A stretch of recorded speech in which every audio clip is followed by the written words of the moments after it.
rahimahullah, sedangkan masyarakat Yahudi Nasrani memiliki karakter seperti bangsa Rum. Rum itu Romawi yang berideologi materialisme dan hubbud dunya, cinta dunia, melupakan alam akhirat. Allah Ta'ala berfirman, surat Ar-Rum ayat 7, ya'lamuna zahiran minal hayatid dunya wa hum anil akhirati hum ghafilun. Mereka, orang-orang Rum itu, orang-orang Romawi itu, hanya mengetahui perkara-perkara yang zahir, yang material saja dari kehidupan dunia ini, sedangkan mereka tentang kehidupan akhirat lalai. Nggak ada urusannya mereka dengan akhirat. Makanya dalam surat Al-Jathiyah itu digambarkanlah orang-orang sekularis ini, orang-orang materialis ini mengatakan kita hidup, kita mati, ya kan, selesai urusan, nggak ada yang membinasakan kita kecuali waktu. Selesai urusan kita, cuma di dunia saja. Ya nggak begitulah kita. Kita ini umat beriman.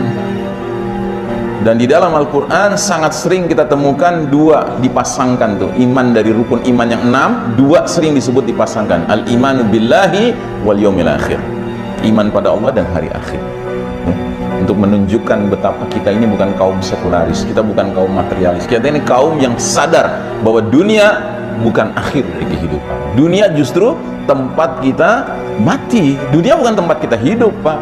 Tempat kita hidup di mana? Di akhirat. Wa ma hadhil hayatud dunya illa la'ibun wa lahun wa inna daral akhirata lahyal hayawan. Tiadalah kehidupan dunia ini melainkan permainan dan senda gurau. Kehidupan di akhirat itulah kehidupan yang sebenarnya, kata Allah Ta'ala. Tapi orang-orang yang memimpin dunia sekarang, mereka mencekoki dengan semua infrastruktur dan suprastruktur yang mereka bisa daya gunakan untuk membuat semua manusia, termasuk umat Islam, berpikirnya juga sama seperti mereka.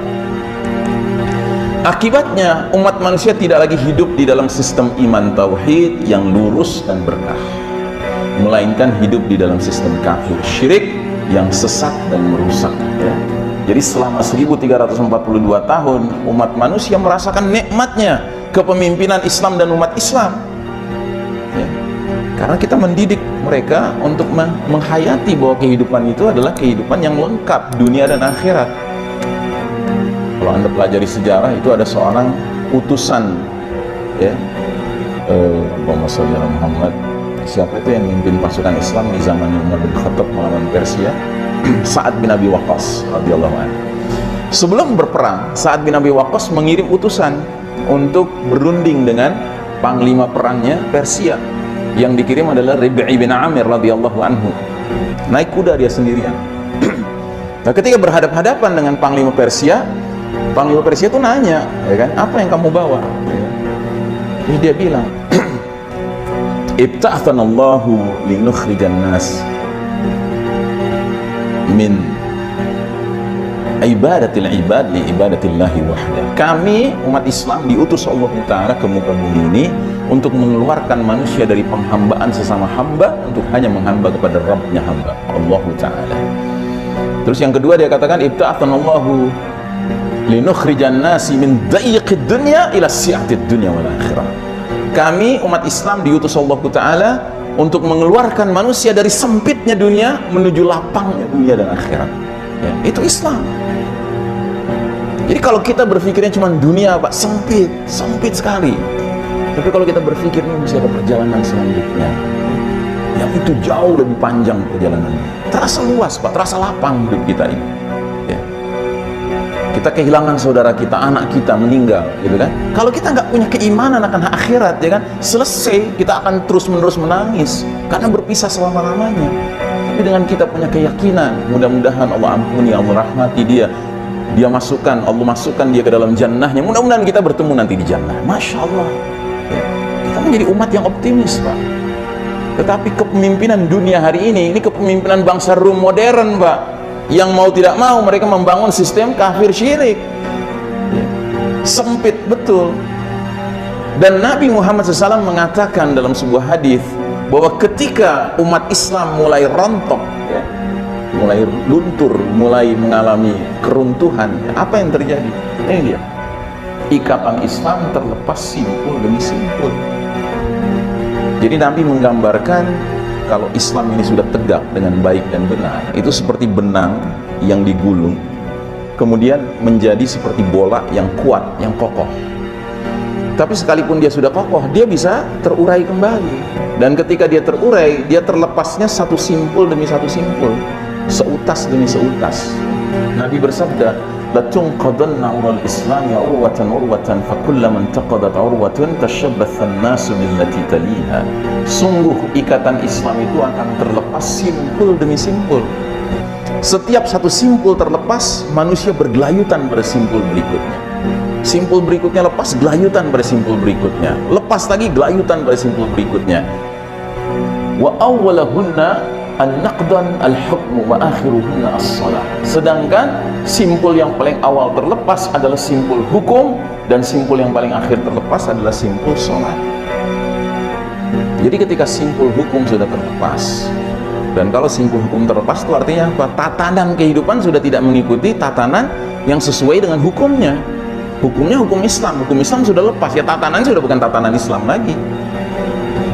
Paham ya? Dan itu akan terus terjadi, lepas simpul berikutnya, lepas simpul berikutnya, ya. Semenjak runtuhnya sistem iman tauhid, maka kondisi umat Islam semakin melemah, karena runtuhlah rumah besar tempat berlindung dan bernaungnya. Ya, ini kan rumah kita, Pak. Ketika sistem iman tauhid itu tegak, kita punya tempat bernaung, Pak. Rumah kita tuh ada. Dan rumah ini IMB-nya langsung dari Allah, izin mendirikan bangunannya. SK 230, Al-Baqarah 30, inni ja'ilun fil ardi khalifah. Beda dengan rumah sekarang, PBB. Itu kan rumah sekarang, rumah bikinan Yahudi. Ya, nggak ada IMB-nya tuh. Perserikatan bedeng-bedeng tuh. Nggak ada IMB-nya dari Allah Ta'ala. Karena tidak mengikuti ketentuan Allah dan Rasulnya. Nah, komitmen terhadap dinul Islam semakin luntur. Bukan saja hukum Islam sebagai simpul awal ditinggalkan, bahkan tidak sedikit yang telah terang-terangan secara terbuka meninggalkan simpul yang paling akhir, yaitu sholat. Betul nggak? Hari ini Anda temukan nggak orang Muslim dewasa, ya, sudah akil baligh, ya kan, tapi meninggalkan sholat dengan ringannya? Betul nggak? Ada nggak? Ya, kita ini, para bapak-bapak ini, para ikhwan ini, kalau lagi sholat Jumat, memangnya di luar sana cuma perempuan yang ada? Kan nggak, masih ada tuh laki-laki dewasa Muslim, bukan musafir, jelas nggak haid, ya kan, kagak ikut sholat Jumat. Dan dia bukan nggak sholat Jumat itu aja, nggak, udah Jumat lalu kagak sholat Jumat, sebelumnya kagak sholat Jumat, sebelumnya nggak sholat, udah berjumat-jumat kagak sholat Jumat. Padahal ulama mengatakan, barang siapa laki-laki dewasa Muslim nggak punya uzur syar'i, nggak ikut sholat Jumat sampai 3 Jumat berturut-turut, faqad kafar, dia sudah kafir, sudah keluar dari Islam. Nah, jadi saudaraku rahimakumullah, begitu sistem iman tauhid yang merupakan rumah besar tempat berlindung umat Islam runtuh, maka kaum kafir Yahudi dan Nasrani leluasa melaksanakan ghazwul fikri. Ghazwul itu artinya perang, fikri itu artinya pemikiran, ya, perang pemikiran, ya, perang opini, the battle of hearts and minds, ya, perebutan hati dan pikiran manusia, ya, untuk membuat umat Islam mengikuti way of life mereka, sambil memastikan umat Islam benar-benar meninggalkan Islam sebagai petunjuk hidup. Dan mereka Yahudi Nasrani pastikan umat Islam tidak lagi berpikir perlunya menegakkan sistem iman tauhid. Kan hari ini yang menentang sistem iman tauhid nggak perlu orang kafir, kan? Muslim sendiri teriak-teriak, kagak ada itu sistem itu. Ya, mereka sendiri yang bilang, Muslim, Pak, bareng sholat sama kita, gitu, bareng teriak Allahu Akbar. Tapi kita mau sistem iman tauhid tegak, tapi mereka nggak mau. Ya, kenapa? Udah jadi korban-korban dari ghazwul fikri, perang pemikiran yang dilansir oleh Yahudi dan Nasrani. Kaum kafir Yahudi dan Nasrani sangat tidak rela, tidak senang jika umat Islam masih mengikuti petunjuk Allah. Tidak mengapa bagi Yahudi Nasrani bila umat Islam tetap mengaku Muslim, asalkan mau menempuh jalan hidup sebagaimana jalan hidup kaum kafir Barat Yahudi Nasrani. Jadi orang Yahudi itu nggak ada tuh ambisinya memurtadkan kita jadi Yahudi, itu nggak ada. Kenapa? Karena jadi Yahudi itu bukan agama dakwah. Yahudi bukan agama dakwah, Pak. Yahudi itu agama keyakinan sekaligus ras, ya, darah, keturunan. Orang tidak mungkin jadi Yahudi kecuali berdarah Bani Israel. Kalau nggak punya darah Bani Israel nggak bisa jadi Yahudi. Ya, model kita ini nggak punya darah Bani Israel, nggak bisa jadi Yahudi. Kalaupun mau jadi Yahudi, paling mentok jadi Yahudi KW.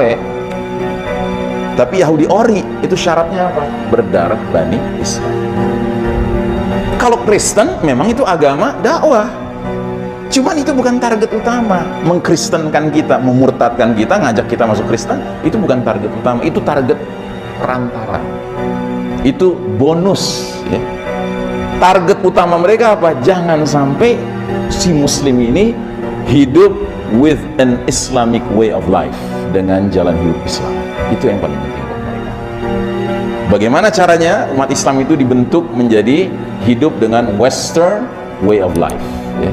Jalan hidupnya barat, jalan hidupnya the Judeo-Christian society, masyarakat Yahudi Nasrani. Karenanya Allah Ta'ala sampai mengeluarkan dekret, walan tarda ankal yahudu walan nasara hatta tattabi'a millatahum, dan orang-orang Yahudi dan Nasrani tidak akan rela kepada kamu Muhammad dan umatmu Muhammad sebelum kamu dan umatmu mengikuti millah mereka.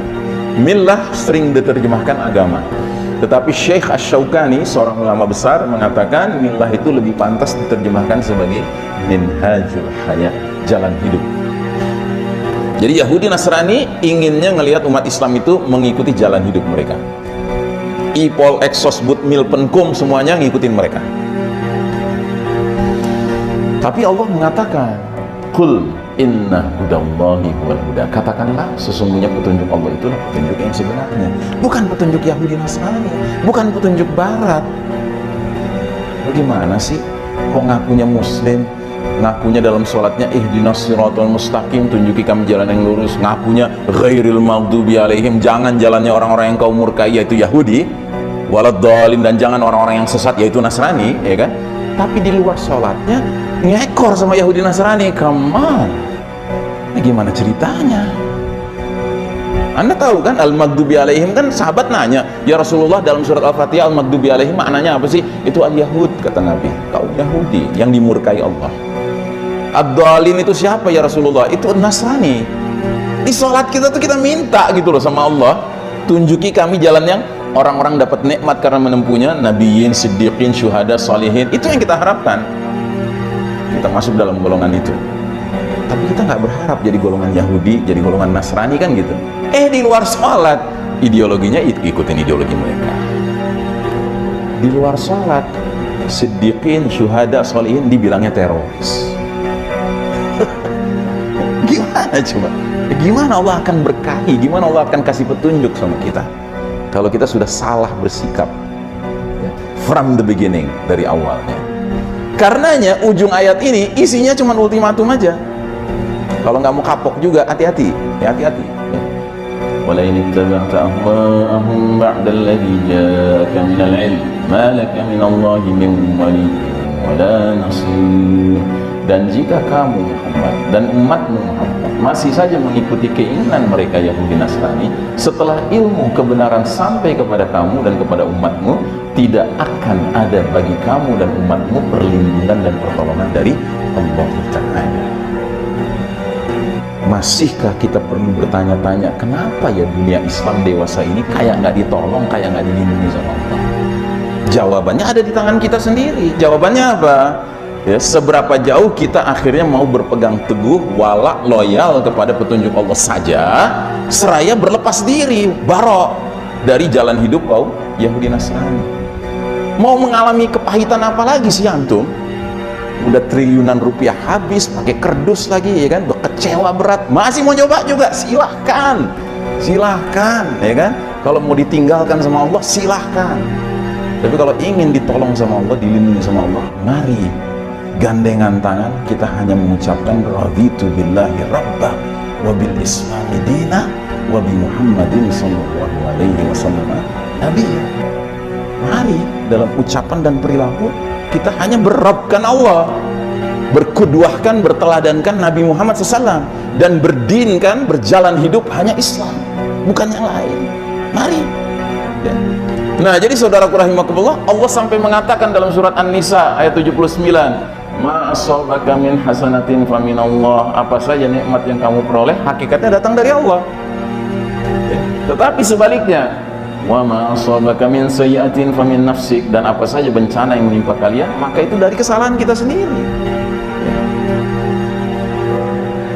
Bilangnya iyyaka na'budu wa iyyaka nasta'in, kelakuannya nggak cuman ke Allah ibadahnya, nggak cuman ke Allah minta pertolongan, bagaimana